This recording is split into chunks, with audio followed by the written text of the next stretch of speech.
अब राम राम का संबोधन के बगैर कोई काम होता नहीं। उठते जागते सोते रोते हर क्षेत्र में राम राम का ही संबोधन होता है।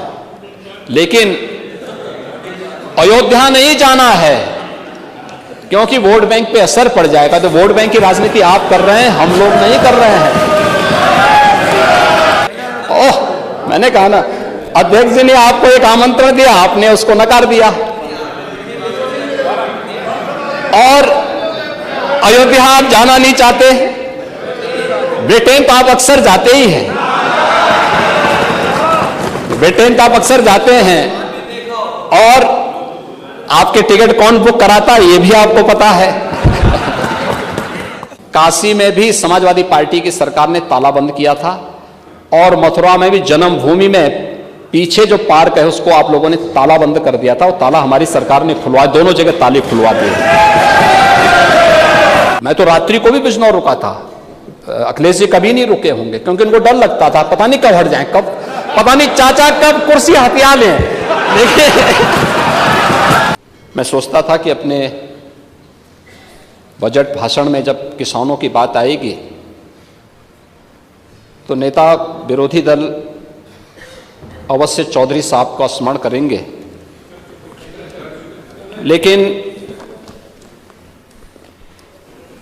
बिगड़ी बात बने नहीं, लाख करो किन कोय, रहे मन फाटे दूध को, मथे न माखन हो।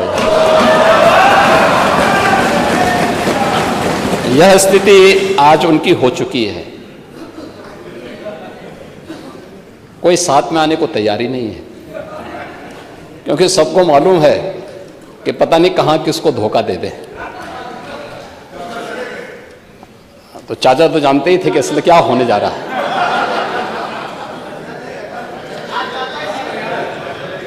और इसलिए भाई पार्टी नहीं, हम लोग तो सम्मान देते हैं, हम सम्मान देते हैं, लेकिन कम से कम इन चीजों का उल्लेख करना चाहिए था। सदन के अंदर, सदन की प्रोसीडिंग का हिस्सा बनना चाहिए था। चौधरी साहब का सम्मान किसानों का सम्मान है और उत्तर प्रदेश का सम्मान है।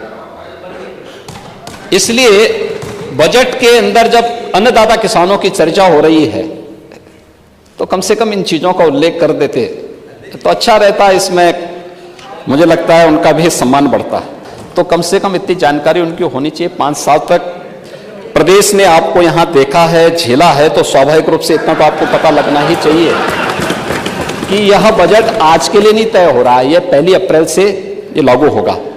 दुनिया की एक आर्थिक शक्ति बन रही है और उस ब्रिटेन को हम लोगों ने पछाड़ा है जिस ब्रिटेन ने लगभग 200 वर्षों तक भारत पे शासन किया था, उसको पछाड़ करके भारत 5वीं बड़ी अर्थव्यवस्था बना। प्रधानमंत्री मोदी जी के विजनरी लीडरशिप में इसके प्रति आभार और अभिनंदन के शब्द कहने की बजाय इसको ही हम कटघरे में खड़ा करें तो ये बड़ी आश्चर्यजनक स्थिति है। और वे आज भी एक तो आंकड़े वे दिसंबर 2023 के प्रस्तुत कर रहे हैं, जब हम लोग अप्रैल 2024 की चर्चा कर रहे हैं तो वह आंकड़े वहां के प्रस्तुत कर रहे हैं। 5th इकोनॉमी बनने में भी उनको संदेह है।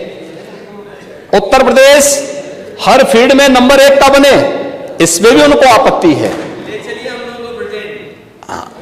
ले चले आप अध्यक्ष जी के तो ऑफर को पहले ही डिनाई कर चुके हैं।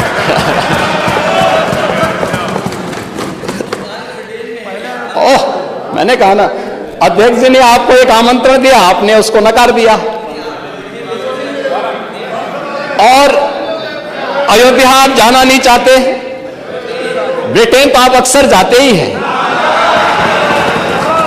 ब्रिटेन तो आप अक्सर जाते हैं। और आपके टिकट कौन बुक कराता है ये भी आपको पता है।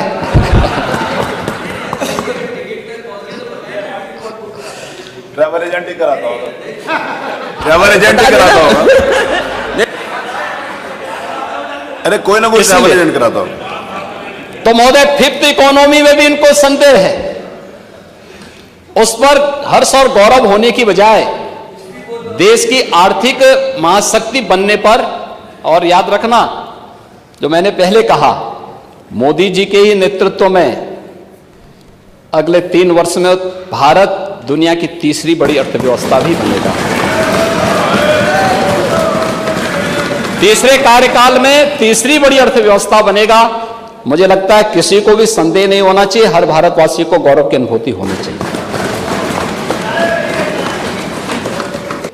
जो प्रदेश के अंदर संभावनाओं वाला क्षेत्र था वह था सर्विस सेक्टर, टूरिज्म में, स्पिरिचुअल टूरिज्म में जो संभावना उत्तर प्रदेश के अंदर थी, पिछली सरकारों ने उसकी सर्वथा उपेक्षा की, और उपेक्षा इस आधार पर की थी, अभी कह रहे थे हमारे नेता विरोधी दल कि राम के नाम पे राजनीति नहीं होनी चाहिए।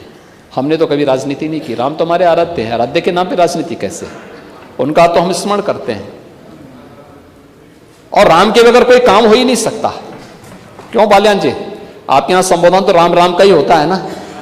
तो अब राम राम का संबोधन के बगैर कोई काम होता नहीं। उठते जागते सोते रोते हर क्षेत्र में राम राम का ही संबोधन होता है। लेकिन अयोध्या नहीं जाना है क्योंकि वोट बैंक पे असर पड़ जाएगा। तो वोट बैंक की राजनीति आप कर रहे हैं, हम लोग नहीं कर रहे हैं। मंदिर बनने के पहले भी जब न्यायालय का निर्णय नहीं आया था, तब भी हम लोग अयोध्या गए थे और दीपोत्सव का भव्य आयोजन किए थे, और आज भी जा रहे हैं और आगे भी जाएंगे, इसमें कोई संदेह नहीं होना चाहिए। लेकिन महोदय, मुझे बताते हुए प्रसन्नता है कि अयोध्या, काशी, मथुरा, वृंदावन, बरसाना, गोकुल, गोवर्धन, नैमिषारण्य, विंध्यवासिनी धाम, देवीपाटन धाम, बरेली का नाथ कॉरिडोर, चित्रकूट, इन सभी के लिए सरकार ने धनराशि की व्यवस्था बजट में की है। मुख्यमंत्री पर्यटन संवर्धन योजना में हर विधानसभा क्षेत्र के भी एक एक धर्मस्थल को विकसित करने के लिए हमने धनराशि की व्यवस्था बजट में की है। प्रयागराज का कुंभ 2025 का 2019 के कुंभ, प्रयागराज कुंभ से भी बेहतर हम आयोजन कर सकें, इसके लिए भी धनराशि की व्यवस्था इस बजट में फिर से की गई है। प्रयागराज में कुंभ संग्रहालय की स्थापना हो, इसके लिए भी धनराशि की व्यवस्था की गई है। और आप तो मथुरा वृंदावन के लिए भी कुछ नहीं कर पाए थे क्योंकि आपको वहां जाने में भी डर लगता था। हम लोगों ने देखिए, दोनों जगह, काशी में भी समाजवादी पार्टी की सरकार ने ताला बंद किया था, और मथुरा में भी जन्मभूमि में पीछे जो पार्क है उसको आप लोगों ने ताला बंद कर दिया था, और ताला हमारी सरकार ने खुलवा, दोनों जगह ताले खुलवा दिए। लेकिन बांके बिहारी मंदिर के कॉरिडोर के लिए भी धनराशि की व्यवस्था की गई है। यहां पे राधे राधे।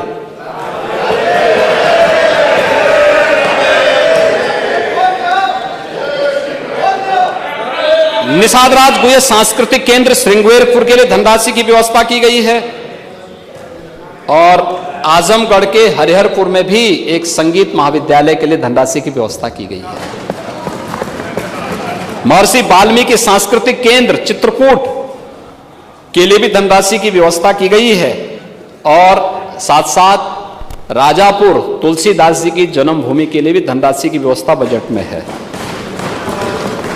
अयोध्या में विदुरकुटी में तो हम कर ही रहे हैं। विदुरकुटी में तो अरे महाराज, आपको तो कम से कम इस बात के लिए धन्यवाद देना चाहिए कि वहां के लोग आपकी भावनाओं के अनुरूप कार्य नहीं करेंगे। आप देखें, महाराज विदुर के नाम पे वहां मेडिकल कॉलेज कौन बना रहा है?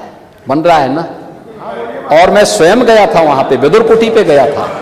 वहां के पुनरुद्धार की कार्रवाई हम लोग कर रहे हैं, बिजनौर को एक पहचान दे रहे हैं। और मैं तो रात्रि को भी बिजनौर रुका था। अखिलेश जी कभी नहीं रुके होंगे क्योंकि उनको डर लगता था, पता नहीं कब हट जाए, कब पता नहीं चाचा कब कुर्सी हथिया लें। देखिए, चाचा का अधिकार था, रात्रि को नहीं रुके होंगे।